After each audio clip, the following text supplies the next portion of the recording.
The financial elite have been planning, waiting.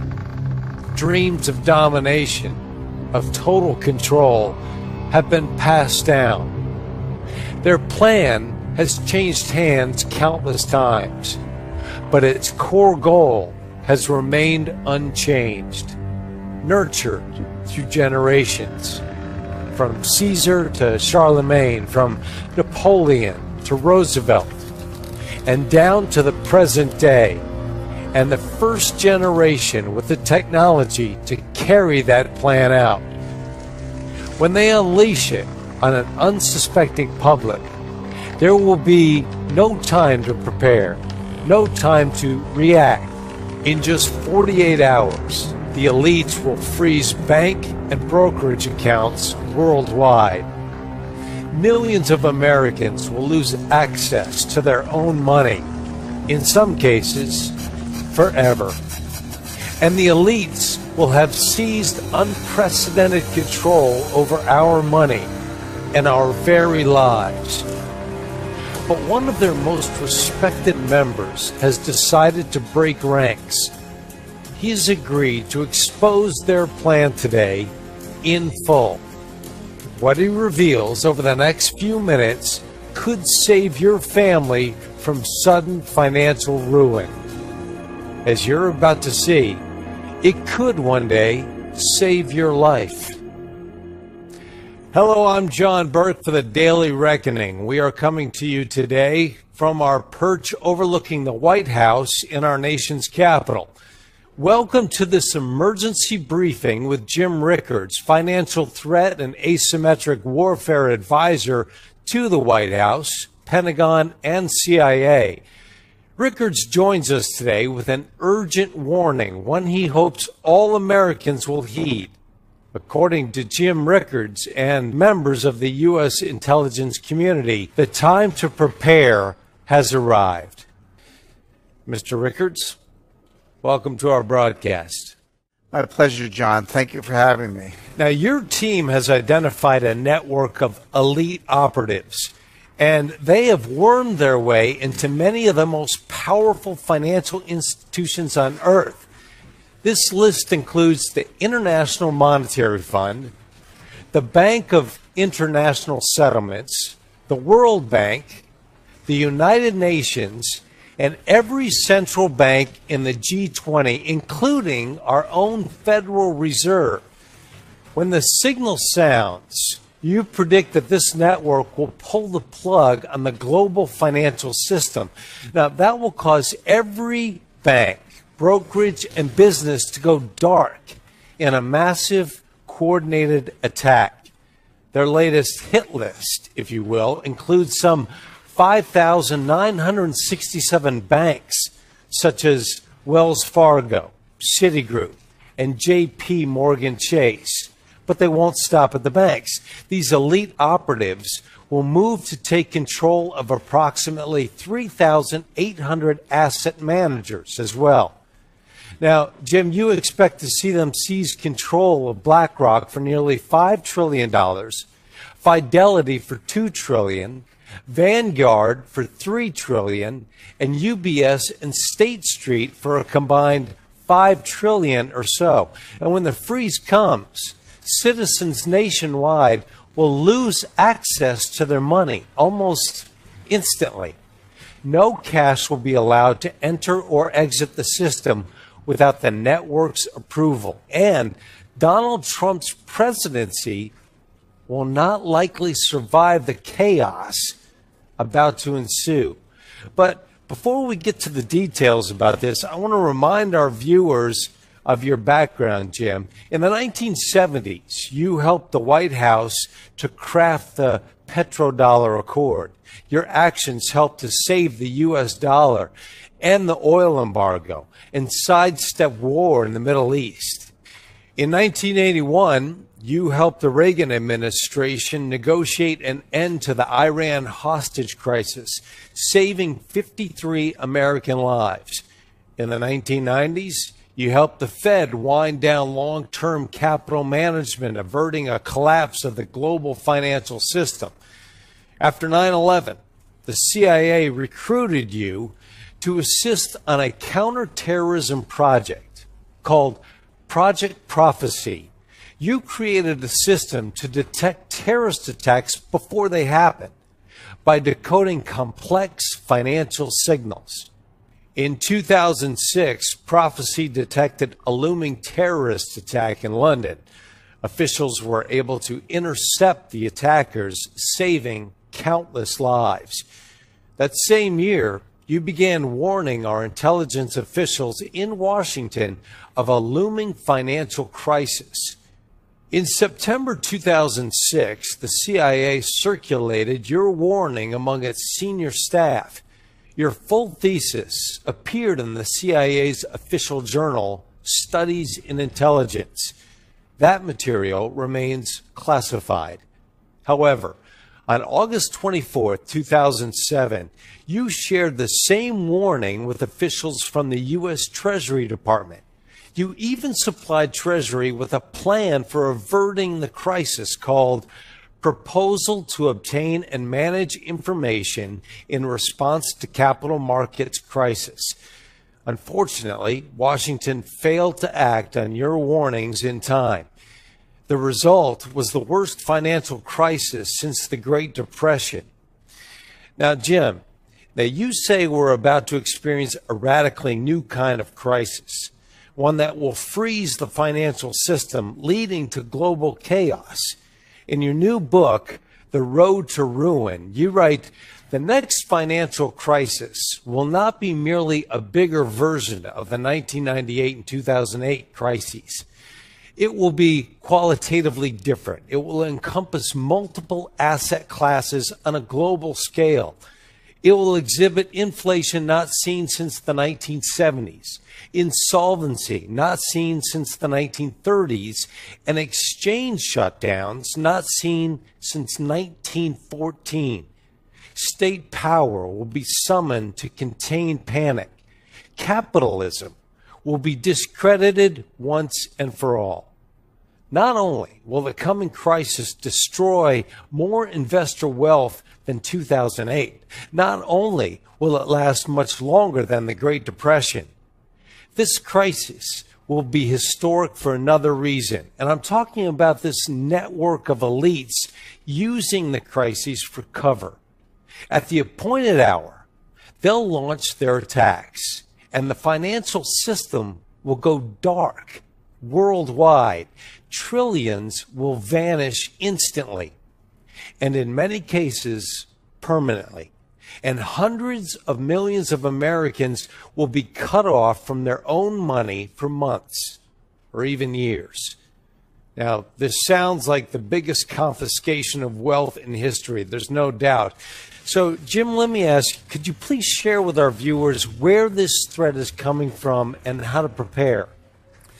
Let's start with some background and context, because I know this must sound hard for some viewers to believe.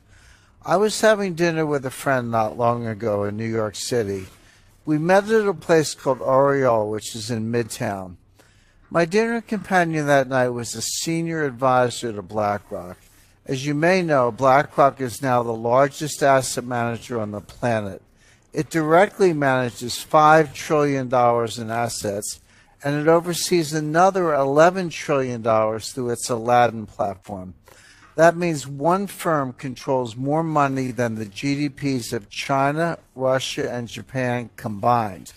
Anyway, my dinner companion happens to work directly for BlackRock's CEO. As we nursed our white wine and the evening wore on, she let something slip. If I remember her words, she said something like, "They want to tell us we can't sell." What was she talking about? Who was she talking about? I placed a few calls, first to my contacts in Washington, then to a few people on Wall Street. Soon I was on a plane for a series of meetings to London, to Geneva, back to New York, then down to South America. As I began connecting the dots, a pattern emerged. It revealed a network of more than 189 individuals positioned inside the world's major financial institutions. Some of them hold senior positions inside the IMF, World Bank, and every central bank in the G20, including our own Federal Reserve. These elites share one vision, and they're about to make it a reality. That vision is one world order, one world taxation, and one world money. They've worked for years behind the scenes preparing to realize that vision. They've literally rigged the laws of international finance. Everything is basically in place right now, and there's essentially no way to stop this from happening. When the crisis hits, they'll flip the switch, freezing the global financial system. That will give them time to reset the world economy according to their vision. As the coming crisis unfolds, President Trump will be powerless to stop it. In fact, trying to stop them would probably weaken the president's power altogether. That is amazing, Jim, really. So what did these elites want from your contact at BlackRock? Basically, they want to classify BlackRock as too big to fail.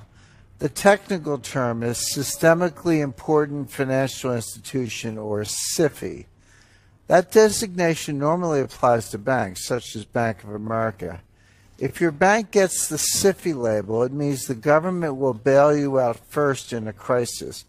But it also means you must turn over control of your bank until the crisis subsides. In this case, they're trying to reclassify BlackRock, an asset manager, as too big to fail.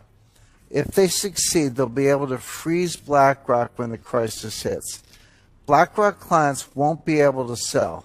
They won't be able to buy either. Their accounts will go dark indefinitely. And the elite operatives will take control of BlackRock's assets remotely via the internet. But our research shows that their ICE 9 plan goes much, much deeper than that. Now, you refer to their plan as ICE 9. You just said that. What does that mean? It's a reference to the Kurt Vonnegut novel, Cat's Cradle. In the book, a mad scientist creates a new form of water molecule called ICE 9. When it comes in contact with other water molecules, it freezes them at room temperature. One drop of ICE 9 can freeze the whole ocean.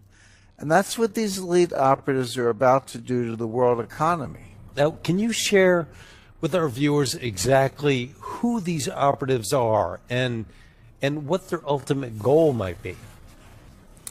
Like I said, John, more than 189 elite agents have slowly wormed their way into leadership positions across the board.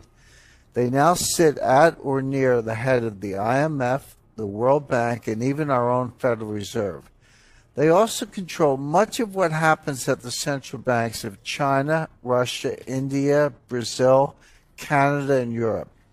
As you know, these institutions form a kind of global superstructure. It forms a kind of snare net encircling all nations. Their leaders aren't democratically elected. They're not accountable to you and me. They're beyond the reach of government and citizens, and yet they hold the fate of the global financial system in their hands. To get a sense of how they operate, imagine an array of floating spheres. One sphere is labeled IMF. One is labeled Fed. One is labeled Bilderberg. One is labeled Wall Street. One is labeled central banks. One is labeled intelligence agencies.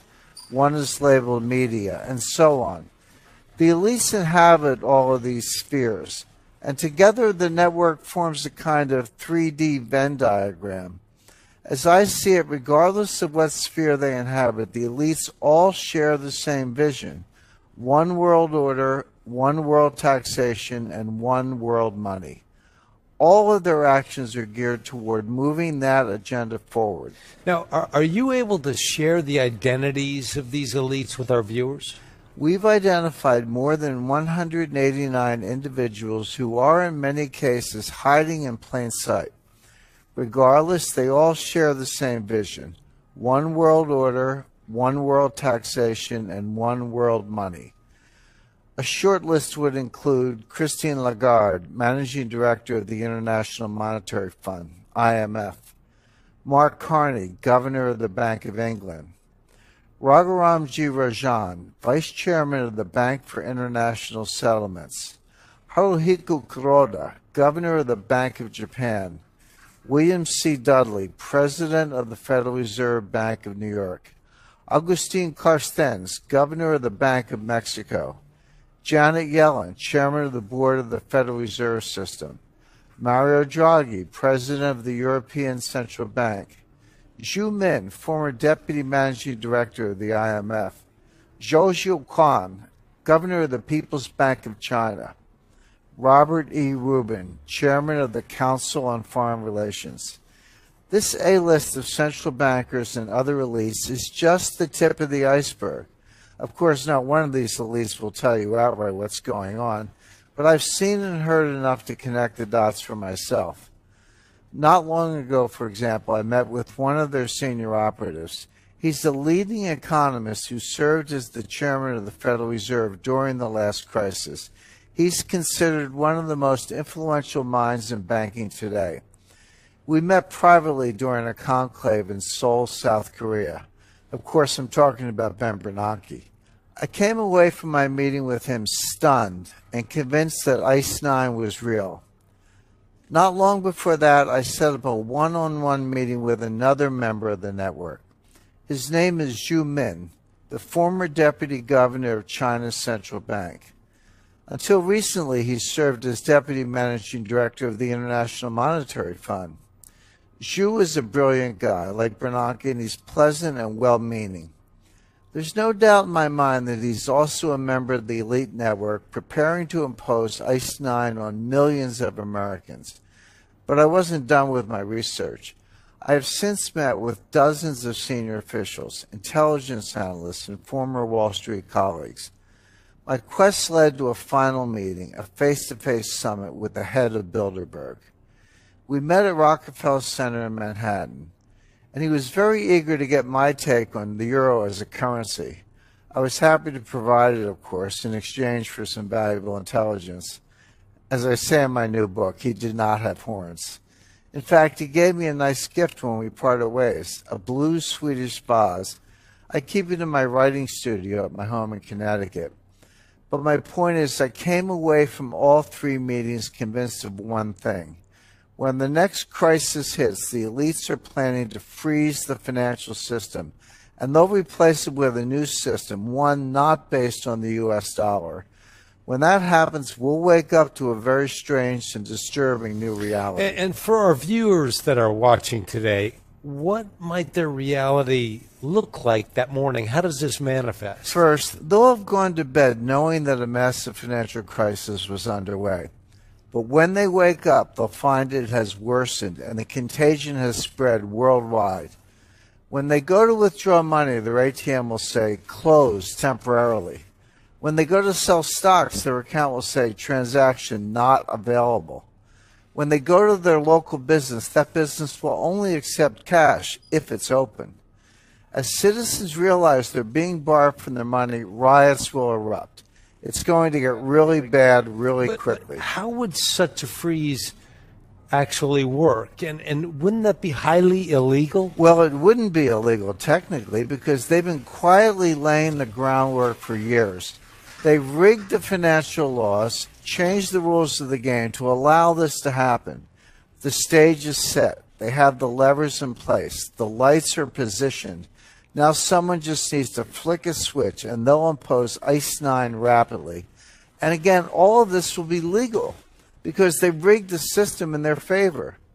Here in the U.S., for example, Congress pushed through something called the International Emergency Economic Powers Act, or IEPA. This allows the government to freeze accounts, assets, even whole institutions at will. The only condition is that there's some threat to national security with a foreign connection. Of course, with a global market, every financial crisis has a foreign connection. Any systemic crisis fits the bill. And the thing is, when the next crisis hits, it's going to be so bad, President Trump won't have any choice but to go along with the elite's plan. Wow. That is, you have to admit, that sounds somewhat hard to believe. Now, how could these operatives actually freeze a whole country's financial system? Well, fortunately, we have some recent real-life examples to study.